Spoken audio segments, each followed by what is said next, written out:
James B. Weaver, better known as the politician, two-time presidential candidate for the People's Party and a House of Representatives member, was born in Ohio and then raised in a homestead in Iowa where his family resided and grew up as a farm boy.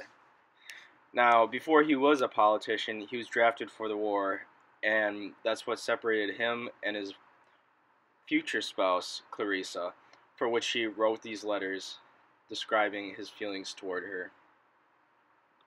So the one rhetorical device that James B. Weaver really employs in all of his letters to Clara is his use of pathos, which is emotional appeal, as Aristotle called it.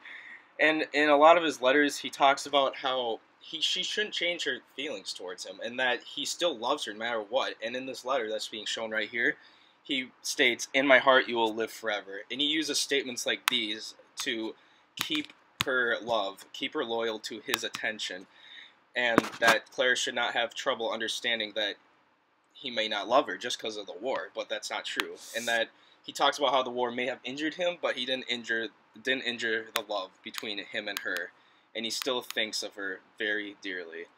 And that Claire should not change her opinions based off of just her assumptions. So another great rhetorical strategy that Weaver employs in his letters, and is very fitting for the cause, which is love, is the future tense. He talks about what will happen and not what's happening right now. And he says, "Yours as ever," or "firmly bound to love you," at the end of this letter that you're reviewing. And these remarks not only attempt to change Claire's feelings immediately, but remind her that it's a lengthy process and that you must be patient. And you must wait after the war effort and after he returns home before Claire should change her mind and possibly find another guy. So the time period that this letter was written in was during the pre-Civil War era, and it was about 3 years before the Civil War actually happened. But the pathos and the emotional appeal is appropriate for the time period because it was very stressful for both the North and South determining whether they were going to war, and it eventually happened because of a dispute over slavery and whether it was moral or not. And the North formed the Union, which James B. Weaver was part of, and then the South formed the Confederacy.